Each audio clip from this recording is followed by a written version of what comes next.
waxaan arkay inaan anigu nafteyda dhibaateynayo mar walba oo xaaskaaga isoo wacdo sawirkaaga ayaa u saaran taasna aniga murug ayay igu abuuraysaa markaasuu dhahay dhib ma lahan sawirkayga waan ka dejinayaa sawirkeeda ayaan u saarayaa markaasaan ku yidhi maya anigu taas keliya ima celiso waayo anigu si xad dhaaf aan kuu jeclahay mar raba aniga inaan anigu isdilo ama nafteyda dhibaato u geysto anigu aad baan u maseyrayaa mana raba nin xaas qabo markaasuu dhahay aniga shalay anigoo xaas qabo ayaa adigu jacaylka ii sheegatay markaasaan ku dhahay markaas anigu waan ku xiiseynaye oo jacaylkaygana wuu yaraa hadda jacaylkan kuu qabo aad buu u weynaaday mana awoodo maantay in xaas kale ay ii kaa yeelato ama sheer ligula noqdo aniga waxaan go'aansaday laba mid in aniga keligay a ku yeesho iyo in aniga iska sabro aniga iska dhibaatoodo oo aniga aan kaa tago go'aanka gacantaada ku jiraa markaasuu dhahay anigu waa ogtahay xaaskayga ilme ii haysaa markaasaa ku dhahay dhib ma lahan ilaahan iskii barakeeyo anigana mid aan ilmo u dhalo ilaahay ii sahlo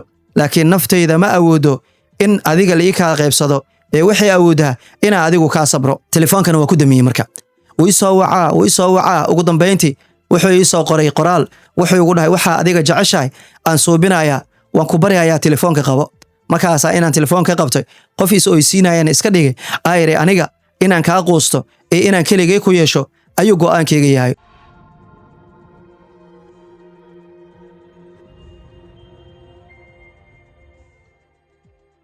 السلام عليكم ورحمة الله وبركاته دمان داودياشا قيمها بدن اكو حران جانال كان هيكس لمبرون هذا وما سنتين ميلو الباجوكتان سيدا قرح بدن وقال وشير قرينيسان بارجينا يا إن شاء الله بإذن الله كريم ماشا كو همينين إنا سيوة دجرا كو غاري دونو هذا هاي مقال كاكو غوريي فضلا جانالك سبسكرايب سارو لايك وغنونو ديري قلين ولا لها قيمها قدر انتا شرفت مدن الله كسوكو inaan hiigsi lambar 1 halkaan uu soo gaaray qaybta ka aha aad baa idinka mahad celinaya garabkiina maanta waa meesha halkaan ku soo gaaray waa rajeynaya safarkeenan ku gaari doono nusmaliina ina dhamaantiina garabkayga ahaan doontaan asxaabtiina muuqaalada gaarsiin doontaan qisadan waxay la soo wadaagtay gabar ku nool dalka Mareykanka waxay dhahdeen nolosha yaraantayda waa mid aan iloobi waayay dhibaato ay ii geysatay gabar saaxiibtayna waxay noqotay mid 10 sano aniga igu taagan taasoo aan iloobi waayay ilaa ugu dambeyn aan anigu sidaa rabay ee ii noqotay waxaan ku dhashay magaalada Muqdisho qoyskayga inta badan qurbaha ay ku maqnaayeen aabahay iyo hal gabar iyo aniga kaliya ayaa joognay aad bay u qurux badnayd nolosheena waxay sidaa ahaatay nolosha markaan ka soo gudbay nolosha yaraanta waxaa jirtay gabar aan isku barannay iskuulka oo aan aad isugu dhaweyn gabdhaha kalena iga duwanayd waxayna noqonnay saaxiibo aad isugu dhow waxaan ahayn dad macnaha ehel ahaan hoos iska sheegta waayo Soomaalida inta badan markay isbartaan haddana qabiil ahaan ay maaragtay isweydiiyaan aniga waxaan noqonnay dad ehel ahaan isxigo halka oo saaxiibtinimadeeni ay noqotay mid walaaltinimo waxaan ahayn laba gabdhood oo heer saaxiibtinimadooda gaartay inaan isku dhar xiranno markii aan meelaha aadeyno ugu dambeyn waxaan isla dhameynay dugsiga sare waxaana si wada jir ah u wada bilaawnay jaamacadda waxaa jiray sanadkii gabagabada ii ahaa waxbarashada dugsiga sare ayaa anigu waxaan isbaranay wiil runtii xogtayda mar walba way ogeed waayo aad baan ugu kalsoonaa saaxiibtay waxna kale ma qarsan jirin jaamacadda ayaan isla bilaawnay jacaylkii aan u qabay wiilka wuxuu noqday mid aad igu weyn indhahayga ayuu noqday qalbigayga aad buu hantay mar walba waan ugu sheekeyn jiray inta badanna isaga ayaan wada hadli jirnay isaga marka wuxuu ahaa wiil markaasi waxbarashada dhameeyay ganacsina ku jiro aad baan ugu faani jiray mobilkayga sawirkiisa ayaa ii saarnaa xiriirkeena halka uu marayana way ogeed maalinta khilaaf yar una dhaxmaro waxay ahayd gabadha dhaxdeena gasho oo arintaasi dhamayso mar walba aniga aan ka qaldanahay iyadoo u dacwoon jiray mar walba anigu aan wax ka tabanayane iyada ayaan u sheegi jiray waxay inoo ahayd qofka jacaylkeena inoo ilaaliyo jaamacaddii ayaan bilownay waxaan ahayn gabdha maalin walba ee jaamacadda imaanayaan isku dhar xirta inta badan dugsiga sare form ardayda ay ku wada dhigtaan ayuu ahaa laakiin markaan meel aadeyno isku dhar ayaan xiran jirnay laakiin jaamacadda markaan bilownay waxaanu noqonnay inaan isku sheegno bari maxaa soo qaadanay kan inaan isdhahno waxaan dhihi karaa isku dooq ayaan noqonnay waxaan ahayn laba gabdhood meel walba isla aado haddii anigu reerkayga wax ii diraan iyada ayaa iraaci jirtay si lamid ah iyada haddii wax loo dirane iyada ayaan raaci jiray. Labadeena qoys way ogaayeen saaxiibtinimadeena heerka ay taagnayd. Heer waxaan gaarnay qofkii la dagaalo saaxiibtay aniguna waan la dagaali jiray, qofkii anigu aan la dagaalane sidaasoo kale ayaan ahayn. Adigu jaamacadda markaan bilownay gabadhi saaxiibtay wiilal badan ayaa xiriir u soo bandhigtay, laakiin wiil walba oo xiriir u soo bandhigto way diidi jirtay. Maalin ayaa waxaan ku dhahay, saaxiib adigu wiil walba oo xiriir kuu soo bandhigto waa diidaa, bal dooqaaga siduu noqon doonaa? Markaasay tiri, anigu dooqayga mar hore ayaan arkay, qofka uu yahayne wuu imaan doonaa. Markaasaan ku dhahay, waa sidee? Bal ii sheeg, mase qof aniga aan ogeyn oo adiga xiriir la leedahay ayaa jirto oo waad iga qarsataa? Markaasay tiri, maya saaxiib, ma jiro qof anigu xiriir aan la leeyahay, laakiin dooqayga ayaan aqaanaa. Markaasaan ku dhahay, sidee waay dooqaaga, bal iga sheekay. Markaasay ii sheekaysay runtii dabeecadaha wiilka aniga xiriirka aan leenahay ayay iga sheekaysay, laakiin aniga xilligaa waxba ma aanan fahmin. Adigu jaamacadda maray sanad noogu dhiman tahay, wiilka aniga xiriirka aan lahaynne haddaan jaamacadda dhameeyo inaan isguursanno aan ku balannay ayaa waxaa dhacday maalin in gabadha saaxiibtay igu dhahday, maanta ma imaan karo jaamacadda. Maxaa dhacay ayaan ku dhahay. Markaasay tiri, oday adeerkayga ah ayaa ii wacay, aan aadi rabaa. Markaasaan ku dhahay, waayahay aniguna jaamacadda ma ka joogaa saan isku raacno, waayo caado ayay noo ahayd inaan anigu meel walba isku raacno. Markaasay tiri, maya, wuxuu igala hadli rabaa arrimo guur ah. Markaasaa darteeda markaasaan dhahay, yaa guursanaysaa? Adeer wiil uu dhalay ayaa reerka iga soo doontay, laakiin anigu waan diiday. Laakiin anigu waxaas iima sheegin ayaan ku dhahay. Markaasay tiri, agteeda qiimo kama lahayn, waayo ma rabin qofka, haddana adeeraa ii wacay, kolley arrintaasoo igala hadlayaa, waan ku soo wacayaa. Haddaa jaamacadda ka imaato oo guriga adeer aan joogane waan ku soo mari doonaa. Waayaha ayaan ku dhahay. Maalintaa keligee ayaa aaday jaamacadda, waxbarashadeedii aan iska watay, xaafadaan imid. Kadib waan wacay saaxiibtay, waxay igu tiri, weli ma aanan bixin, waayo galabta ayaan baxayaa. Subaxii anuu gurigayga joogo oon jaamacadda aadin markaan wacayne waa tay igu tiri, adeer xaafadiisaan aadayaa, markaa jaamacadda ka imaataan ku soo marayaa, laakiin hadda waxay leedahay galabta ayaan aadayaa. Waayaha ayaan ku dhahay, isoo mar. Ugu dambayn adigu cishihii iyo maqribka dhexdooda ayaa isoo martay gabadha saaxiibtay oo aad u labisan, ubax guduudanne gacanta ku wadato. Way ii soo gashay, waa sheekaysanay. Markaasaan ku dhahay, wataa xaafadda adeer aadaye, ma wiilkiyaad ogolaatay ubaxan guduudan yaa ku soo siiyey? Markaasay dhahday, maya, suuqa ayaan ka soo gaday, gabadha walaashay ayaa ii soo dirtay, iyadaan u geenayaa oo rabta saaxiibkeed inay u geyso. Kadib meeshiaan ku sheekaysannay. Markaasaan ku idhi, adeer maxaa kala soo kulantay? Waxay tiri, adeer waan u sheegay aniga wiilkiisa inaan rabin, adeerna ima qasbin, sidaasaan ku soo kala tagnay. Mar dambena waxaan rajeynayaa inay arrintaa igu soo noqonin. Kadib cishihiiyaa la gaaray, waan soo waday oo cabaar waan soo dhoweeyey. Kadib xaafaddeeda ayay aaday. Subaxii xigay jaamacaddii ayaan isku raacnay. Gabadha saaxiibtay runtii waxaan ku arkay sheekadii badnayd iyo kaftankii maalintaas ma jirin. Niyaddaa waxaan iska iri, adeerkeed maa gabadha wax ku qasbaayo oo xali been miyay kuu sheegtay?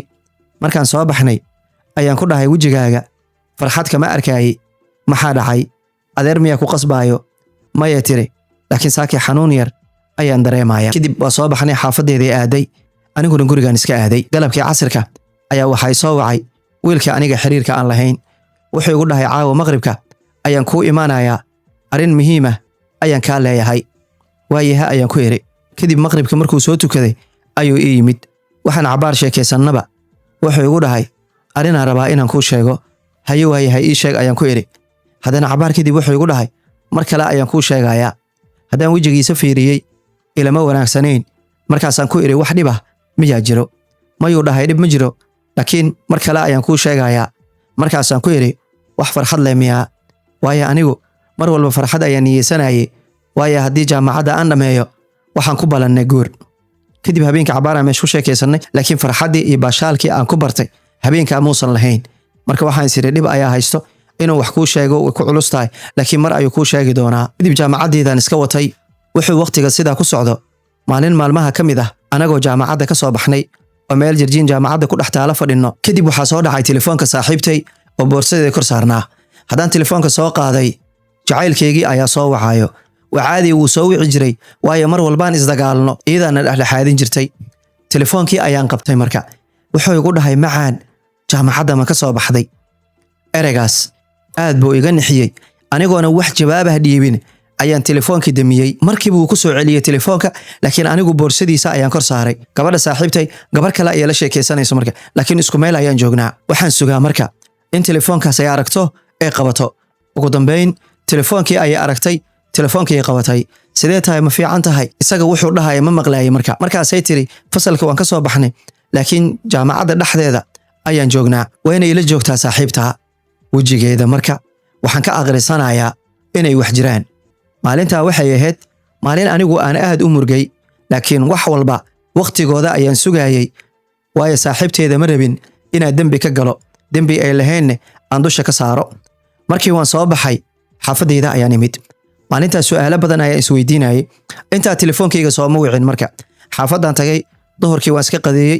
waan seexday laakiin oodin igu taagan ayay ahayd casirkiiyaa la gaaray ima soo wicin wuuna isoo wici jiray waqti walba casirkii markuu isoo wicinin aan arkay ayaan anigu wacay telefoonkii ma qabanayo markii dambe sida ayuu ii taabtay waxaan isiri shaqo ayuu ku jiraa adigu maqribkiyaa la gaaray cishaa la gaaray wax telefoona ima soo wacayo kadib waxaan wacay gabadha saaxiibtay idana igama qabanin telefoonka tuhun badanaa i galay waayo ereygii aan maqlay macaan ayaa welwel badan igu abuuray adiga ugu dambeyn habeenkii oo dhan telefoonkiisa haddaan waco igama qabanaynin shaki badan ayaa i galay subaxii jaamacadda waan wacay saaxiibtay way iga qabatay waxay igu dhahday jaamacad ma aadayay maanta maxaa kugu dhacaan iri ma xanuunsan tahay haaya igu tiri waan xanuunsanahay waxaan ku yidhi haddaa xanuunsan tahay dhib ma lahan aniguna waan soo baxayaa xaafaddaan imaanayaa maanta waa isla joogaynaa maya tiri saaxiib waa inaa aadaa jaamacaddaada ma ahan inaa aniga iska xirto waayo noloshayna inta ka dhiman anaga sidaan iskuma wada soconayno qof walba waxaa fiican in dantiisa uu raacdo laakiin markaan isla joogno aan isla soconno ereygaa iyo ereygii shalay aan maqlay xalay uu soo wici waayey shaki badan ayuu geliyey aniguna jaamacadda ma aadin maalintaa oo waan awoodi waayay jaamacadda inaan aado ugu dambeyn dhowr mar aan wacay isaga telefoonka uu iga qaban waaye cod aan u duubayne fariinta waxay noqotay haddaad ilaahay taqaano lambarkayga ii dhaaf dadka adigan kuu nacay waxay ii ahayd naxdin ana marna soo koobi karin waayo ereygaas weligay erey u dhow afkiisa kama ana maqlin waxaan wacay saaxiibtay waxaan ku dhahay maantay maalin aad u xun waaye saaxiibtayna way xanuunsan tahay aniguna ereygay ugu xanuunka badnaa ayaa waxa ay dhahay qofkii aan jeclaa qalbigayga ku jiray markaasay tiri maxaa dhacay wallaahi ma aqaano shalay oo dhan waa wacayay ilaa xalay igama uusan qabanin haddii aan cod u duubane jawaab wuxuu iga dhigay haddaad ilaahay taqaano dadka adigan kugu nacaye telefoonkayga ii dhaaf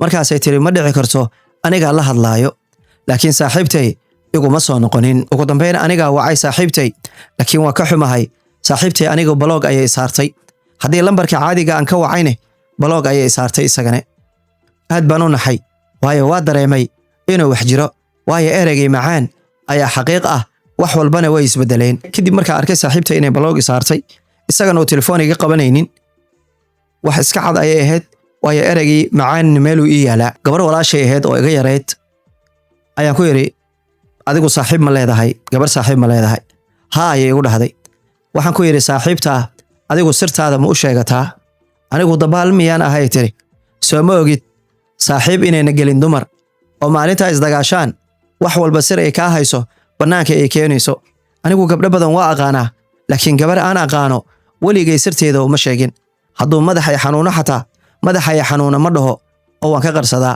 keliya waa isla soconnaa laakiin sir inaan qof u sheego marna ma dhacayso adiga walaashay adiga maan kuu sheegto waxaan dareemay aqliga ee leedahay gabadha walaashay iyo siday u fikirayso anigu xataa inaana u dhoweyn markaasaan ku iri ka waran haddii aniga saaxiibkaygii guurka aan ku balannay saaxiibtay ay gala wareegtay markaasay tiri ma dhici karto saaxiib way dhici kartaa inay qiyaanto gabar saaxiibteed laakiin hiblaayo maya ma dhacayso midaas wax kale sheeg ee taa ha sheegin ma labadiina inaa isdagaasheen ayaa arrintaas dusha ka saari rabtaa markaasaan ku yidhi waan shakiyey oo telefoonkeedii ayuu soo wacay laakiin markaan qabtay ereyga macaan ayuu dhahay labadooda macaan erey u dhexeeyey maynan ahayn laakiin wuu soo wici jiray dumaashii u dhihi jiray ereyga macaan wuxuu noqday erey aniga i dhaawacay haddaan guriga imidne telefoon wuu iga qaban waayey ugu dambaynna wuxuu igu dhahay dadkan kuu nacay telefoonkayga ii dhaaf gabadhii saaxiibtayne baloogay meel walba iga saartay. Waxay tiri lambarkayga ayaan ka wacaynaa.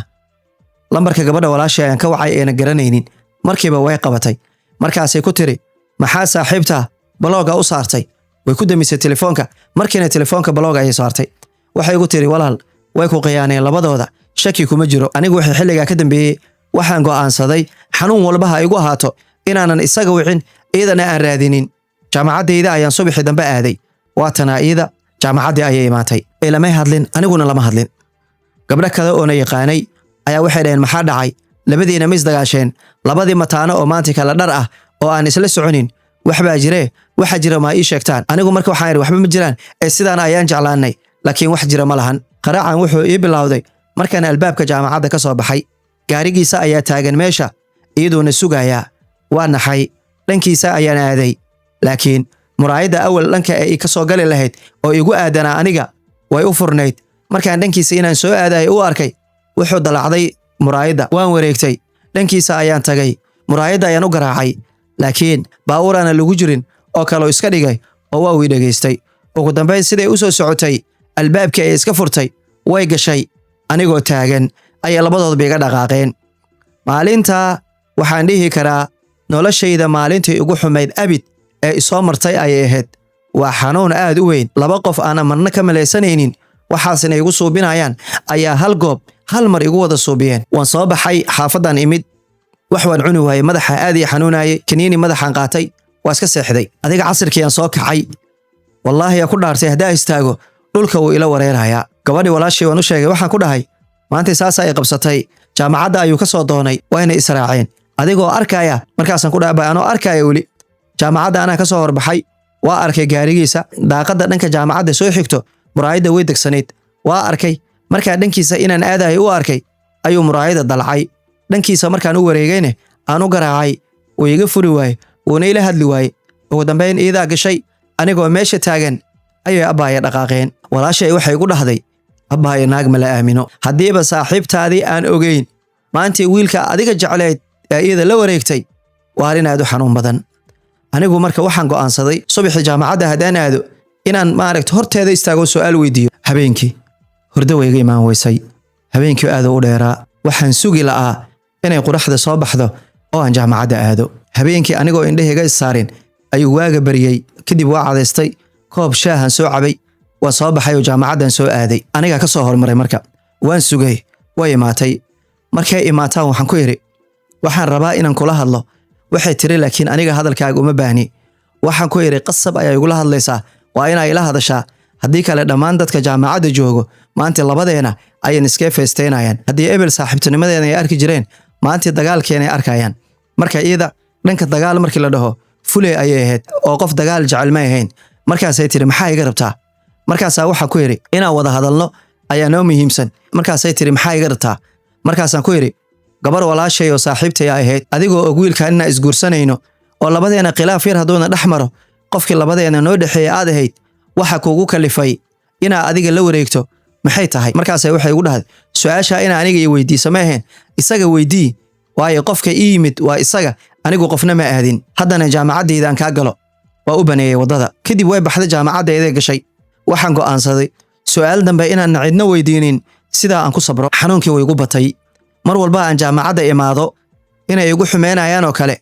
Markay jaamacadda ka soo baxdo shalay aniga ima soo dooni jirin laakiin maantay iyada wuu soo doonayaa. Waxaan go'aansaday marka inaan jaamacadda aadin waayo xanuun gudaha ah ayaan dareemayay. Qandho habeenkii dhafar raashinkiina waan ka go'ay. Jaamacadda markaan ka soo baxnay soo doonaya markaan arko naftayda dhibaato badan ayay sii dareemaysay. Waxaan go'aansaday gabi ahaanba jaamacaddii inaan ka haro. Waan ka baxay jaamacadda maba awoodinba inaan subax walba jaamacadda aado. Waxaan la dagaalay qalbigayga naftayda waan kari waayay inay ilowdo khiyaanada igu dhacay. Laakiin dhibaato badan ayaan ka maray. Ugu dambeyn walaalkay ayaan wacay oo Mareykanka joogay. Waxaan yiri walaal waan ku baryayaa waxaan rabaa inaan halkaan iga wado. Maxaa dhacay ayuu igu dhahay waligay afkaaga kama maqlin anigu qurbaan rabaa. Markaasaan ku yiri walaal halkaan waa nacay waan ku dhibaatooday. Markaasuu yiri maxaa kugu dhacay yaa ku dhibay. Waxaan yiri walaal anigu dhaawac xun ayay soo gaaray waa ku baryayaa qodqodin ee walaal waa ku baryayaa iwad. Markaasuu igu dhahay abaaya ii sheeg waxa jira.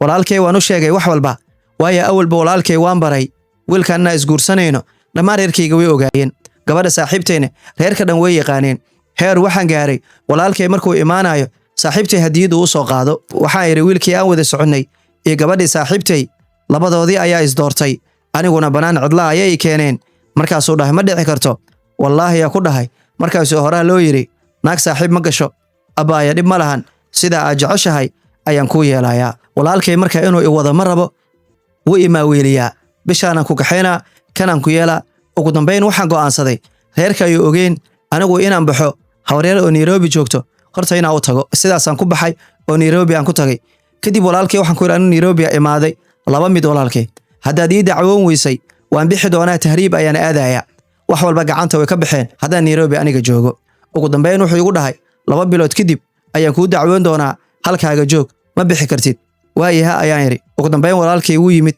halkaasuu xaaskayga ahaan uu igu dacwooday adi 3 sano ayuu qaatay laynkii ugu dambayn anigu Mareykanka tagay laakiin ma iloobay iika labadoodaba ma iloobin waran igu taagan ayuu ahaa midaas mar walba waan isku dayaayay inaan iloobo laakiin qiyaanada igu dhacday qalbigayga way ka soo bixi weysay waxayna ahayd mid aniga igu taagan adigu nolosha Mareykanka iskala qabsaday halkaas marka ka dambeysay culayskoodu iga dagaay markii dambe wiil aan isbaranay halkaas xiriir ka wada suubsanay waa isfahanay labadeeni dhaawacyadii iyo dhibaatadii soo gaaray gabigeed baa iska iloobay marka maalmaha aan shaqada lahayn inta badan waxaan aad u isticmaalaa TikTok maalmaha kamid ah waxa iga soo horbaxay gabadha saaxiibtay ee shalay qiyaantay wiilkii aan jeclaa igala wareegtay ay yaraantii aan isbaranay oo jaamacadda isla dhiganaynay ayaa muuqaaladeeda arkay beejkeedaan galay maalintii oo dhan wax kale ma daawanin beejkeedaan fiirina iyada iyo ninkeeda oo aad ay ugu faanayso laba qof oo isku faraxsan waa fiiriyay ugu dambeyn dhibaato walba shalay ee ii geysatay ayaa i hor imaatay waayo markaan wiilkan xiriir la yeeshay Mareykanka imaaday waa iska iloow waxooda dhan laakiin maalintii markaan arkay muuqaaladeeda daawaday siday u faraxsan tahay ayaa dhibaatadii ee ii geysatay dhan horteeda imaatay markiiba luuqa ayaan galay salaamu calaykum hiblaayo waa ifraax aan qoray cabaar kadib waa ii soo jawaabtay calaykum salaam ifraax ma nooshahay waa noolahay markaan sheekaysanay ugu dambeyn lambaradaan kala qoranay WhatsApp-ka u gudubnay inaan ka wada sheekaysano meeshaan ka wada sheekaysan waxay ku dhahday runtii aad ugu xumahay shalay inaan ku qiyaanay taasna yaraanta noo geenaysay aad ugu xumaa waa ka shalay waa ka qoomamay wiilkina muddo 6 bilood lee wada soconay aniga waa kala harnay ay adiga ma guursatay markaasaan ku yiri maya aniga ma guursanin laakiin haddaan xiriir leeyahay markaas ay ugu tahay alxamdulillah aniga waa guursaday markaas dhahay qeyr waay meeshii marka ku sheekaysanay waxay tiri iska kiyaafi saaxiibtinimadeeni iyo walaaltinimadeeni aan dib u soo ceshano waayaha ku dhahay marka 8 sano ka soo wareegay 5 sano Mareykanka jooga 3 sano Nairobi joogay waxa dhahay waxaas waa iska iloobay waa ka gudubnay waxaas ilmanimo noo qaaday haddana hore ugu soconno waxaan noqonay dad mar walba isoo waca xataa wiilka qabo way bartay dad sheekaystaan noqonay oo asxaaba markaasaan ku dhahay dhib male sanadka kala imaan doona insha Allah anigu marka saaxiibtinimadaas go'aan badan ayaa iga soo dhaxbaxay inaan baxo aan u tagane go'aankayga ayuu ahaa hal sano oo saaxiibtinimadeeni ay socotay sanadkaas uu ii suuroobi waayay inaan magaalada Muqdisho tago laakiin sanadkii ku xigay ayaa go'aankayga ahaa inaan tago adiga ugu dambeyntii 10 sano ayaa ka soo wareegatay saaxiibtay markay ay qiyaantay 2 sanane saaxiibtinimadeena ayaa dib u soo celinay laakiin anigu saaxiibtinimadeeda dib uma soo celinay go'aan iyo hadaf ayaan ka lahaa magaalada markaan tago ugu dambeyn waan soo safray waxaan imid magaalada Muqdisho reerkayga u imid laakiin maalintii oo dhan aniga iyada iyo ninkeedii iyo asxaabta kale magaalkan aadi jirnay meel walba ayaan wada aadi dad isku xiran ayaan ahayn 4 bilood ayaan magaalada joogay fursad waxaan raadinayay aniga ninkeeda si gooni aan isku aragno hadaf iyo go'aan ayaan anigu Mareykanka ugu imid oo 10 sano ka soo wareegatay way ii suuroobi weysay midaas waqtiga iga dhamaaday 4 bilood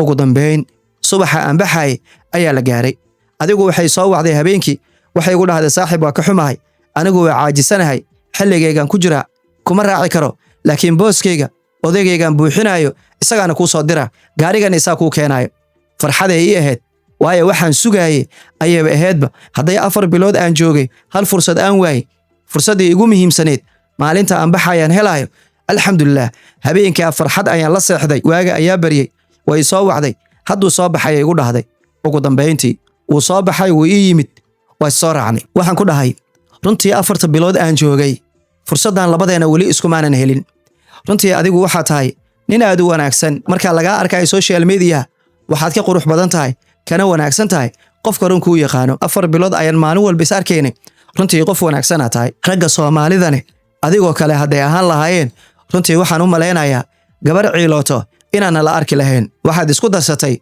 qurux, akhlaaq iyo deganaan, naxariisna way ku dheer tahay. Inuu dhoola cadeeyay ayuu yiri adiguba qof wanaagsan ayaa tahay. Runtii aniga markaan wanaagaaga arkay jacayl baaxad weyn ayaa dhankaaga ii maray, laakiin waan iscelinayay oo waxaan isdhahayay iska daa. Markaasuu yiri dhib male caadi waay. Ugu dambeyn airportka imaanay. Airportka markaa imaanay marka waxaa jirta qayb qofka baxaya kaliya gudbaayo, qofka kale aan gudbi karin. Markaasuu igu dhahay aniga soo dhameysanayo, gudaha waa soo galaya, orod bax adiga. Kadib anigu gudahan galay. Ugu dambeyn wuu iga soo dabagalay. Meel aan wada fadhiisanay. Waxaan ku dhahay anigu runtii aad baan kaaga helay, waan ku jeclahay, waxaana jeclahay in maanta jacaylkayga aan kuu sheegto, ama idiid ama iyeel. Markaasuu dhahay laakiin anigu saaxiibtaadaan qabaa soo moogid. Saaxiibtay waa shakhsi, aniguna shakhsi ayaan ahay. Labadeena diin ahaan laba gabdhood isla guursan kartid ma nihin miya? Waa tihiin ayuu yiri. Anigu qalbigayga ayaan ka hadlay. Adigu waad diidi kartaa ama waad yeeli kartaa. Runtii rag badan oo aniga jacayl way jiraan, laakiin aniga adaan kaa helay. Naxariistaada ayaan arkay. Wiil aad u qurux badanna waa tahay. Xiriirkaaga ayaan u baahanahay. Miiga ogolaanaysaa? Markaasuu dhahay dhib ma leh. Ani adigu waan wada sheekaysan doonaa. Markaasaan ku yiri maya, ama maanta idiid oo jacaylkaaga aan halkaan ugu tago, ama anigoo jacaylkaaga ogolaashiis wato halkaan aan ka baxo. Markaasuu igu dhahay waayahay, wax walba sidaa adigu u rabtid ayay u dhacayaan. Sidii ayaan anigu ku soo baxay, anigoo hadal gacanta ku soo dhigay, laakiin weli isaga aanan gacanta ku dhigin. Waa soo baxayo Mareykanka ayaan imid. Halkeedii ayaan labadeena ka wada hadli jirnay. Runtii aad baan u daajiyay. Wax alla wuxuu iga codsado ayaan siin jiray, waayo waxaan rabay shabaqa inuu ii soo galo. Ugu dambeyn 6 bilood aan daajinayay oo saaxiibteena si gooni aan ula hadlayay, isagana aan si gooni u wada hadlaynay. 6 bilood kadib waxaan arkay ninkii inuu gacantayda ku jiro, qalbigiisana wax badan aan ku yeeshay. Waxaan bilaabay marka inaan telefoonkii ka yareeyo. Telefoonkayga haddaa u imaado waxaan arkaa 10 mar 12 mar iyo codad badan inuu ii soo duubayo. Markaasaan isiri wallaahi kan gacantuu kugu jiraa waa xilligii aad adeegsan lahayd. Waayo anigu saaxiibtinimada dib ugu soo noqday waxay ahayd inaan aarsado, waayo shalay ayaa saaxiibtinimo aniga liigu dhibaateeyey. Maantayna aniga aan rabo inaan saaxiibtinimadii ku aarsado. Kadib waa wacay, waxaan ku dhahay aniga waxaan rabaa inaan arrin kuu sheego, laakiin hadda waa mashquulsanahay, aniga ku soo wacayo. Intaa aniga ku soo wacayo aan dhahay wuu isugi la'yahay. Dhowr mar ayaan arkayaa isagoo fariimo ii soo dirayo. Ma dhammaysatay? Ma soo wiciisa? Ugu dambeyntii waa wacay. Waxaan ku dhahay kaligaa meel ma joogtaa, arrin muhiim aan kaala hadlayaa. Markaasuu igu dhahay qalbi mar walba oo adi aan kula hadlaayo anigu meel gooni ayaan tagaa, xataa waxaan necbahay qof kale hadalkiisa inaan maqasho. Aada u wanaagsantaa ku dhahay. Aniga intaan wada soconnay 6 bilood jacayl xad dhaaf aan kuu qaaday, waayo waxaa tahay wiil aad u wanaagsan, laakiin walwal badan iyo cabsi ayaan dareemay. Waayo adigu gabadha saaxiibtay ayaa qabtaa, anigu jacaylka aan kuu qabo nin naag qabo anigu ma awoodo.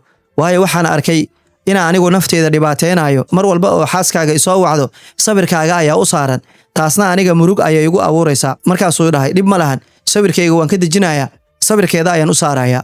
Markaasaan ku yiri maya, anigu taas kaliya ima celiso, waayo anigu si xad dhaaf aan kuu jeclahay. Mar raba aniga inaan anigu isdilo ama nafteyda dhibaato u geysto. Anigu aad baan u maseerayaa, mana raba nin xaas qabo. Markaasuu dhahay aniga shalay anigoo xaas qabo ayaa adigu jacaylka ii sheegatay. Markaasaan ku dhahay markaas anigu waan ku xiiseynaye oo jacaylkaygana wuu yaraa. Hadda jacaylkan kuu qabo aad buu u weynaaday, mana awoodo maantay in xaas kale ay ii kaa yeelato ama sheer ligula noqdo. Aniga waxaan go'aansaday 2 mid, in aniga keligay ku yeesho iyo in aniga iska sabro, aniga iska dhibaatoodo oo aniga aan kaa tago. Go'aanka gacantaada ku jira. Markaasuu dhahay anigu waa ogtahay xaaskayga ilme ii haysaa. Markaasaa ku dhahay dhib ma lahan, ilaahana iskii barakeeyo, anigana mid aan ilmo u dhalo ilaahay aa ii sahlo, laakiin naftayda ma awoodo in adiga la ii kaa qaybsado, ee waxay awoodaa inaan adigu kaa sabro. Telefoonkana waa ku damiyey marka. Wuu ii soo wacaa. Ugu dambeyntii wuxuu ii soo qoray qoraal. Wuxuu igu dhahay waxaa adiga jeceshahay aan suubinayaa, waan ku baryayaa telefoonka qabo. Markaasaa inaan telefoonka qabtay qof is oysiinayana iska dhigay. Ayre aniga inaan kaa quusto ee inaan keligay ku yeesho ayuu go'aankayga yahay. Waayihuu igu dhahay waxaan kuu ballan qaadayaa inaan furo, laakiin waqti isii, waayo qof inaa isaga tagtid waa ku furo ma dhihi kartid. Fursad iyo jaanis aan ku raadinaya, anaa buuq iyo qaylo abuuraayo, laakiin adiga waxaan kaa rabaa inaad waqti siiso. Diyaar waayaan ku dhahay, waqtiyaan ku siinayaa. Adigu 4 maalin kadib gabadhi saaxiibtii ay soo wacday. Waxay tiri walaasheedii anigu waa yaabanahay, ninkaygii wuu isbedelay, naaga kale igu soo diraya u malaynaa, waayo dabeecadiisa dhan wuu isbedelay.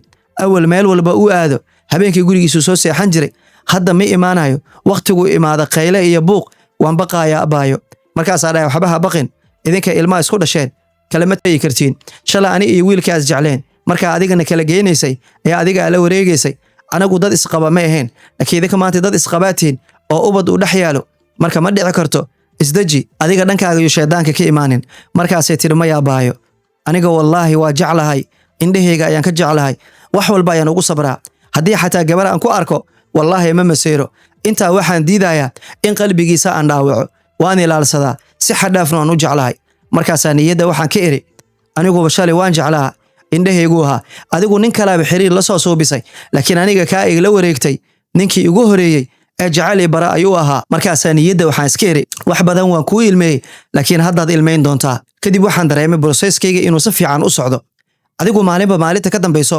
buuqooda iyo qeeladooda way sii badanaysay ugu dambayn markaan arkay meel xun inay kala marayaan ayaan isaga waxaan ku amray inuu xamar ka soo guuro oo Nairobi u imaado kadib wuxuu suubiyey inuu soo baxay ayuu Nairobi imaaday iyadoona ogeyn halkaasuu muuqaal ka soo duubay waxay ogaatay inuu Kenya joogo ugu dambayn way ka daba tagtay buuqooda iyo qeeladooda ayaa halkaa ka dhacay sida aan rabay ayaa dhacday kadib waxay aad ugu murmeen cunuga waxaan ku yiri si waxba ha u qabsanin laakiin ha ku beelin waxay xilligaa ka dambeeyey anigu hadafkii aan lahaa waan gaaray anigu ninkan wax jacayl ah aan u qabay ma lahan kaliya go'aankayga wuxuu ahaa 10 sano ka hor dhibaatada ay ii geysatay iyo xanuunka ay leedahay qof aad jeceshahay markii saaxiibta ay kaa qiyaanto ee kaala wareegto inaan dareensiiyo kaliya maalintii ay kala tageen ayaa waxaan go'aansaday xanuunka inaan xanuun ugu daro sawirkiisa ayaan waxaan saartay marka anigu WhatsApp-kayga way soo wacday way arkaysaa marka kadib waxay ku dhahday anigu waxaan rabay in maanta aan kala tagnay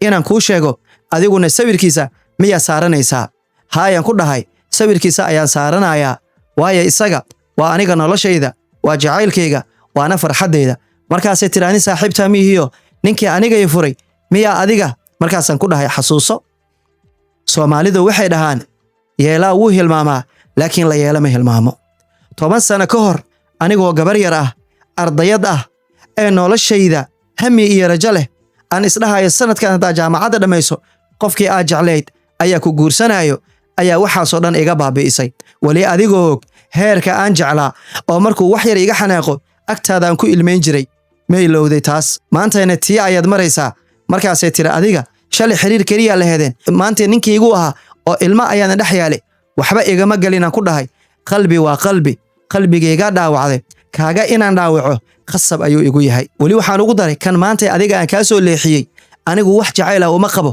lagama yaaba hal maalin qalbigayga inuu wax ku yeesho laakiin adiga kaa igala wareegtay waa jecleed inuu ku guursadan waa rabtay laakiin khiyaanadiina ayaad ku kala tagteen laakiin aniga marna ma dhacayso gabar saaxiibteeda ahayd nin qabay anigu inuu i guursado isagana waan ku dheerdheelaa banaan cidlaan soo dhigi doonaa telefoonka waa ku damiyey kadib wuu soo waxay markaasuu way soo wacday iyadoo waxaan ii sheegayso markaasaan ku dhahay way maseersan tahay fiiri WhatsApp-kayga adiga saaran sawirkayga markay soo wacdana waxay igu tiri oo ninkii aniga ii xumeeyay markaasaan ku iri maantii waa qalbigayga maantii waa noloshayda wuxuuna noqonayaa ninkayga wax walba uu baahan yahay hoostiisa ayaan geenayaa Afrika ayaa ku haysay laakiin anigu Mareykan ayaan keenayaa intuu Nairobi joogane uu raaxaysan doonaa aad buu u farxay warkii ay sheegtana halkaa ay isaga tiray waxay xilliga ka dambeeyay xiriirkii agteeda beenta ka ahaa ayaan ku waday alla wuxuu iga rabane waan siinayay ugu dambayn waxaan go'aansaday marka inaan soo gabagabeeyo arintan waayo aniga dhawaan waxaan rabaa inaan guursado wiilkii aan wada soconnay ayaan rabaa inaan ma aragtay isguursanno ka hor ayaan rabaa arintan inaan soo dhameeyo isaguna banaan cidla aan ku tuuro waayo aniguna waxba iima taraayo nin naagtiisa iyo cunugiisa ka soo tagay anigu ii doortay berina mid kale ayuu sidaa iga aadaa kadib gabaraan saaxiibnahay oo Mareykanka ila joogto ayaan arinta u sheegay markaasay dhahday wallahi waa aarsatay laakiin hal midan ka codsanaya aniga qisadayda hiigsi number 1 ayaa hadda ka hor dhigay adiguna waxaan ka codsanayaa in qisadaada ay hiigsi number 1 aad dhigto sidaasaan hiigsi number 1 ugu soo biiray qisadaydana aan jeclaaday in bulshada Soomaaliyeed loo gudbiyo runtii aniga marka hore ma jecleen gabar saaxiibtay inaan dhibaateeyo laakiin dhibaatada ay ii geysatay ayaan go'aansaday haddana inaan ka aarsado wali maalintan TikTok ku arkay sida isugu faraxsan yihiin ayaan go'aansaday inaan gabi ahaanba wadada shalay aniga ay marisay aan mariyo hal dardaaran marka noloshaada gabar saaxiib la noqo kuma dhahayaa la noqonin anigu maanta gabar saaxiib waa la ahay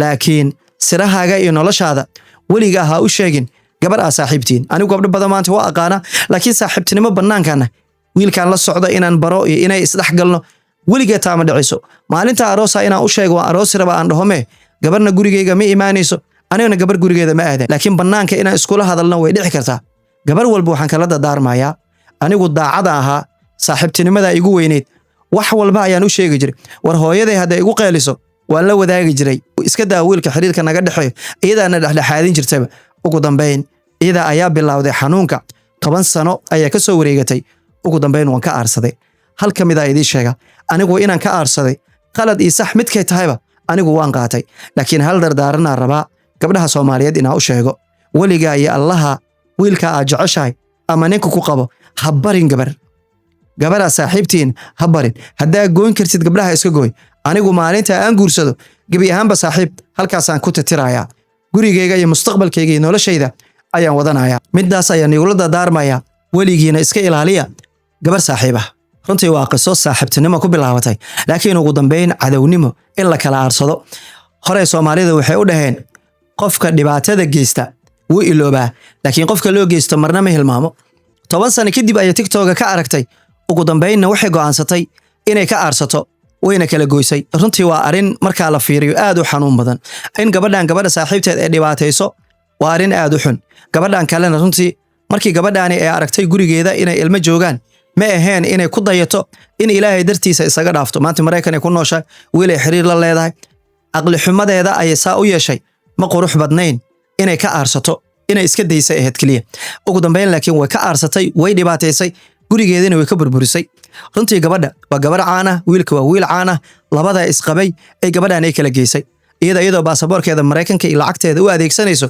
ayay gabadhii saaxiibteeda shalay dhibaataysay maanta ay ka aarsatay haddaan gabadha magaceeda idin sheego waa wada garanaysaan idinka laakiin maya qisooyinka waa sir qof bid'aadana uu leeyahay kaliya waxaa dadka loogu soo gudbiyaa inay kuwaana qaataan cashirna ay u noqoto maxaan ka baranaynaa qisadan waxaan ka baranaynaa kuwa maanta saaxiibada ah beritoole cadow inay noqon karaan saas darteeda weligiina sirihiina gooniga ah bareefada idin ahaada ma idin dhahayo saaxiib ha suubsanina laakiin saaxiib ahaada qof walba wixii banaanka saaxiibku ahaada laakiin wiilka xiriirka la leedahay ama arimaha ninkaaga arimaha jacaylkaaga adigu gooniha ku ahaado maalinta faraxsan tahay iyo maalinta murugsan tahay gabadha saaxiibta ayeenan ogaanin waayo gabdhuhu inta badan iika dhaxdooda ayaa cadow isku ah iyada shalay wiilkii ee jacleed ee ugu horeeyay ayay kala wareegtay 6 bilood kadib wuu ka burburay laakiin 10 sano kadib inay TikTok ka aragtay wax walba u soo bisay 2 sano ay ku qaadatay waayo 8 sano ayaa ka soo wareegatay markay arkaysay 2 sano ay ku qaadatay guriga inay burburiso ugu dambeyn way kala geysay maanta iyadana waxay leedahay waan guursanayaa runtii waxa leeyahay inaa ka aarsato ma qurux badnayn laakiin qisa ana cashir ka baranayna in saaxiibada xadadkooda ay ku ekaadaan in saaxiibada arimaha sirta gooniga ah ee isku sheegin wallahi maanta waxaan qabaa aniga gabaray wiilka aad jeceshahay arimihiisa ama ninka ku qabo iska daaya gabar saaxiibe gabadha walaasha ha u sheegin oo dagaalkiina ha u sheegin farxadiina gooniga ha u sheegin kaliya waad bari kartaa abaayo wiilkan xiriir leenahay dheh laakiin yaan isdhex galin intaas leeyahay runtii waa laba gabdhood oo saaxiibtinimadooda isku bedeshay cadownimo heerkan gaarsiisan saaxiibada maantay waxay noqon karaan cadowga beri mar walba sirihiina kala qarsada haddaad beri isku dhacdaan qof walba dhankiisa ha maro waa rajaynayaa qof walba oo qisadan daawada micnaheeda inuu fahmayo waxyaabaha ku qaaska ah dadka hala wadaagin ay sirahaga qarso waa rajaynayaa qof walba oo hiigsi ku xiran inuuna qof qiyaanin inuuna qof xumeynin bal adigu labadan gabdha saaxiibada oo saaxiibtinimadooda ku bilaabatay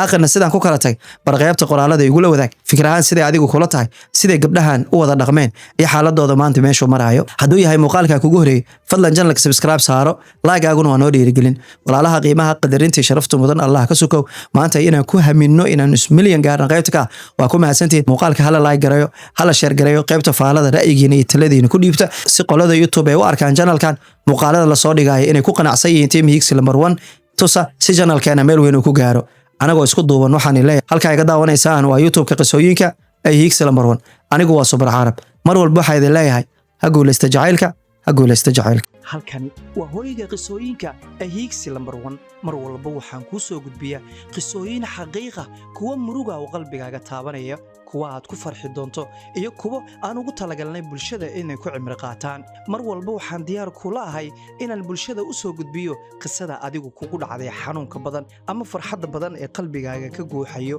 haddii aad ku cusub tahay channelka fadlan subscribe noo dheh una share gareeya asxaabtaada hayloobin page-kana inaad follow noo dhahdo mar walba waxaan ku leeyahay ha guulaysto jacaylka oo anigoo ah Subar Carab